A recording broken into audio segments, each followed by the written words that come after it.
Hi friends, welcome to Remaccha YouTube channel. IPL 2024లో match number 57 Sunrisers హైదరాబాద్తో Lucknow super joint అయితే తలపడనుంది. Match మాత్రం అయితే ఇరు జట్లకు చాలా అంటే చాలా కీలకమైన మ్యాచ్ అని చెప్పుకోవచ్చు. ప్లే ఆఫ్ చేరాలంటే ఈ మ్యాచ్లో ఖచ్చితంగా గెలవాలి. ఈ మ్యాచ్లో వచ్చేసరికి ఇరు జట్ల యొక్క ప్లేయింగ్ లెవెన్ ఎలా ఉండబోతుంది, వాళ్ళ బలాలు ఏంటి, బలహీనతలు ఏంటి, గత మ్యాచ్లో వీళ్ళు ఏ విధంగా ఆడారు, ఈ మ్యాచ్లో వచ్చేసరికి ఏ విధంగా మెరుగుపరుచుకోవాలనే విషయాల గురించి పూర్తి డీటెయిల్ తెలుసుకునే ముందు మా ఛానల్ సబ్స్క్రైబ్ చేసుకోండి. పక్కన ఉన్న బెల్ ఐకాన్ మాత్రం అయితే క్లిక్ చేసి పెట్టుకోండి. ఫర్దర్గా మేము వీడియోలో అప్లోడ్ చేసినప్పుడు మీకు నోటిఫికేషన్ వస్తుంది. ఐపీఎల్ 2024లో మరో రసవత్కంఠ 4కి అయితే సిద్ధమైందని చెప్పుకోవచ్చు. ప్లే ఆఫ్ అవసరాల కోసం Sunrisers Hyderabad Lucknow super giant మధ్య అయితే మ్యాచ్ అయితే జరగనుంది. మ్యాచ్ వచ్చేసరికి హైదరాబాద్లోని సూపర్ స్టేడియంలో అయితే ఈ మ్యాచ్ అయితే జరగనుంది. మ్యాచ్ ఇరు జట్ల కంటే చాలా అంటే చాలా కీలకమైన మ్యాచ్ అని చెప్పుకోవచ్చు. ఎవరు గెలిస్తే వాళ్ళు ప్లే ఆఫ్కి వెళ్ళే అవకాశాలు అయితే ఉంటాయి. అందుకే ఈ మ్యాచ్ మాత్రం అయితే ఓవర్ జరిగే అవకాశం అయితే కనిపిస్తున్నాయి. ఈ మ్యాచ్లో వచ్చేసరికి ఇరు జట్ల యొక్క ప్లేయింగ్ లెవెన్ ఏ విధంగా ఉంది, ఎలా ఉంది, అదేవిధంగా బలాలు ఏంటి, బలహీనతలు ఏంటి, ప్లే ఆఫ్ అవసరాలు ఏ విధంగా ఉన్నాయని డీటెయిల్స్ ముందుగా అయితే లక్నో సూపర్ జాయింట్ విషయానికి వచ్చినట్లయితే ఐపీఎల్ 2024లో లక్నో సూపర్ జాయింట్ 11 మ్యాచ్లు ఆడింది. అందులో 6 మ్యాచ్లు ఓడిపోయి 5 మ్యాచ్లతో 10 పాయింట్లతోటి 5వ స్థానంలో కొనసాగుతూ ఉందని చెప్పుకోవచ్చు. ఇంకా లక్నో సూపర్ జాయింట్కి ఇంకా 3 మ్యాచ్లు అయితే ఉన్నాయని చెప్పుకోవచ్చు. 3 మ్యాచ్లో 3కి గెలిస్తేనే ప్లే ఆఫ్కి వెళ్ళే అవకాశాలు అయితే కనిపిస్తున్నాయి.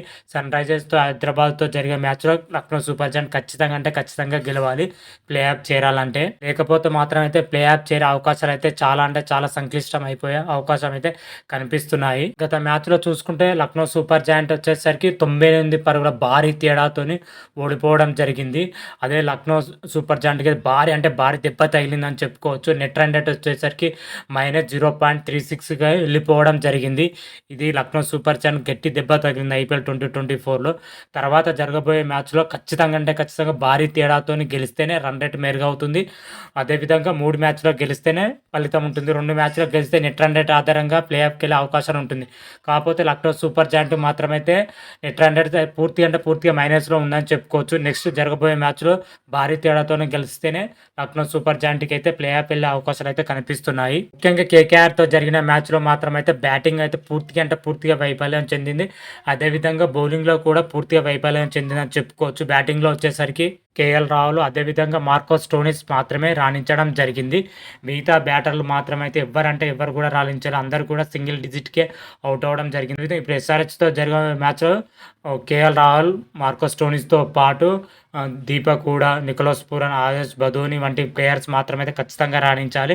అదేవిధంగా ఆల్రౌండర్ కొట్టర్ కృణాల్ పాండ్యా అటు బ్యాటింగ్తో పాటు ఇటు బౌలింగ్లో కూడా రాణిస్తేనే గెలుపు అవకాశాలు అయితే ఉంటాయి. అంటే అదేవిధంగా బౌలింగ్ పొజిషన్లో చూసుకుంటే మోనిస్ ఖాన్ కానీ, నవీములక్ కానీ, ఎస్ ఠాగూర్ కానీ, కృణాల్ పాండ్యా, రవి బిష్ణు బౌలర్స్ మాత్రం అయితే తప్పకుండా రాణించాలి. వీళ్ళు గత మ్యాచ్లో బౌలింగ్లో పూర్తిగా విప్లవంతో ఓడిపోయే కారణమైంది. ఎస్ఆర్హెచ్తో జరగబోయే మ్యాచ్లో ఖచ్చితంగా బౌలింగ్లో రాణిస్తేనే గెలుపు అవకాశాలు ఉంటాయి. లక్నో సూపర్ జాయింట్ అయితే బౌలింగ్తో పాటు బ్యాటింగ్లో కూడా రాణిస్తేనే గెలుపు అవకాశాలు అయితే ఉంటాయి. మరి ఎస్ఆర్హెచ్తో జరగబోయే మ్యాచ్లో లక్నో సూపర్ జాయింట్ ప్లేయింగ్ 11 విషయానికి వచ్చినట్లయితే ఈ విధంగానే ఉండబోతుంది. KL Rahul, Marcus Stoinis, Arshin Kulkarni, Yudhvir Singh, Deepak Hooda, Nicholas Pooran, Ashton Turner, Ayush Badoni, Krunal Pandya, Ravi Bishnoi, Naveen ul Haq, Mohsin Khan, Yash Thakur వంటి ప్లేయింగ్ 11 అయితే ఉండబోతుంది. ప్లేయింగ్ 11 చూసుకుంటే బ్యాటింగ్తో పాటు బౌలింగ్లో స్ట్రాంగ్గానే ఉంది. కాకపోతే ఆశించిన స్థాయిలో ప్లేయర్లు అయితే రాణించలేకపోతున్నారు. అదేవిధంగా ఎస్ఆర్హెచ్ విషయానికి వచ్చినట్లయితే ఐపీఎల్ 2024లో సన్ రైజర్స్ ఇప్పటి వరకు 11 మ్యాచ్లు ఆడడం జరిగింది. అందులో 6 మ్యాచ్లు గెలవడం జరిగింది, 5 మ్యాచ్లో ఓడిపోవడం జరిగింది. పాయింట్ టేబుల్లో చూసుకుంటూ 4th పొజిషన్లో కొనసాగుతుంది 12 పాయింట్లతోటి. ఈ రిజల్ట్లు కూడా పాయింట్లు మాత్రం అయితే సమానంగా ఉన్నాయి. నెట్ రన్ రేట్ కారణంగా లక్నో సూపర్ జాయింట్ 5వ పొజిషన్లో, సన్ రైజర్స్ హైదరాబాద్ 4వ పొజిషన్లో అయితే కొనసాగుతుంది. గత మ్యాచ్లో చూసుకుంటే Sunrisers Hyderabad Mumbai Indians చేతిలో సన్ రైజర్స్ హైదరాబాద్ అయితే ఘోర ఓటమి అయితే సవి చూడడం జరిగింది. ఆ మ్యాచ్లో వచ్చేసరికి 7 వికెట్ల తేడాతో ఓడిపోవడం జరిగింది. ఆ మ్యాచ్లో వచ్చేసరికి బౌలర్లు పూర్తిగా విఫలం అవడం జరిగింది. భువనేశ్వర్ కానీ, ప్యాట్ కమిన్స్ కానీ, అదేవిధంగా నటరాజన్ కానీ ఎవరు కూడా ఆశిత స్థాయిలో రాణించకపోవడంతోనే ఓడిపోవడం జరిగింది. అదేవిధంగా బ్యాటింగ్ పొజిషన్లో చూసుకుంటే ట్రావిస్ హెడ్, ప్యాట్ కమిన్స్ తప్ప మిగతా బ్యాటర్లు ఎవరు కూడా రాణించలేకపోయారు. అభిషేక్ శర్మ కానీ, ఎన్రో క్లాసన్ కానీ, అబ్దుల్ సమాద్ కానీ నితీష్ కుమార్ రెడ్డి వంటి బ్యాటర్స్ మాత్రం అయితే రాణించలేకపోయారు. గత మ్యాచ్ల నుంచి చూసుకుంటే సన్ రైజర్స్ బ్యాటర్లు టాప్ ఆర్డర్ బ్యాటర్లు అయితే పూర్తిగా విఫలం అవ్వడం జరుగుతుంది.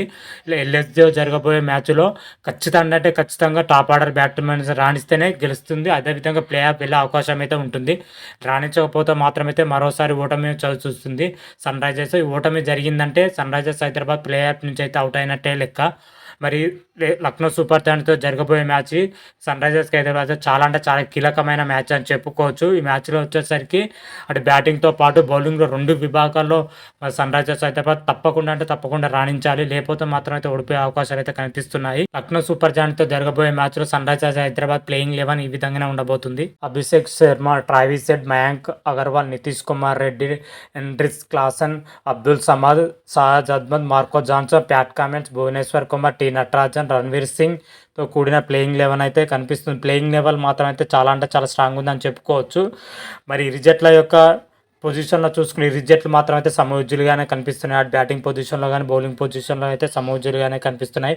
ఈ మ్యాచ్ వచ్చేసరికి హైదరాబాద్లోని ఉప్పల్ స్టేడియంలో అయితే జరగనుంది మ్యాచ్. అయితే ఉప్పల్ పిచ్ రిపోర్ట్ వచ్చేసరికి పిచ్ బ్యాటింగ్తో పాటు బౌలింగ్ కూడా సహకరించే అవకాశం అయితే కనిపిస్తుంది. గత మ్యాచ్లో చూసుకుంటే భారీ స్కోర్ అయితే నమోదవడం జరిగింది. అదేవిధంగా బౌలింగ్ కూడా సహకరించడం జరిగింది. ఈ పిచ్ పైన అయితే దాదాపు 180 నుంచి 200 స్కోర్ చేసే అవకాశం అయితే కనిపిస్తున్న పిచ్ రిపోర్ట్ని బట్టి అయితే. దీన్ని బట్టి మాత్రం అయితే టాస్ గెలిచిన టీం అయితే మొదటగా బ్యాటింగ్ ఎంచుకునే అవకాశం అయితే ఉంది. చేజింగ్ చేయడానికి పిచ్ పైన అయితే కొంచెం కష్టంగా అయితే మారనుంది. అందుకే టాస్ గెలిచిన టీం అయితే బ్యాటింగ్ ఎంచుకునే అవకాశం అయితే కనిపిస్తున్నాయి. అదేవిధంగా మ్యాచ్ ప్రిడిక్షన్ విషయానికి వచ్చినట్లయితే లక్నో సూపర్ జాయింట్ పైన అయితే సన్ రైజర్స్ హైదరాబాద్ అద్భుతమైన విజయం సాధిస్తున్నది నా ప్రిడిక్షన్ ప్రకారం అయితే చెప్తున్నాం. మీ ప్రిడిక్షన్ ఏ విధంగా ఉందో, ఎలా ఉంది అనేది అయితే కామెంట్ రూపంలో తెలపండి. అంతవరకు మీకు ఈ వీడియో కానీ నచ్చినట్టయితే లైక్ చేయండి, షేర్ చేయండి. మరిన్ని వీడియోల కోసం మా ఛానల్ సబ్స్క్రైబ్ చేసుకోండి. పక్కన ఉన్న బెల్ ఐకాన్ మాత్రం అయితే క్లిక్ చేసి పెట్టుకోండి. ఫర్దర్గా మేము వీడియోలు అప్లోడ్ చేసినప్పుడు మీకు నోటిఫికేషన్ వస్తుంది. హర హర మహాదేవ్, శంభో శంకర. Thank you.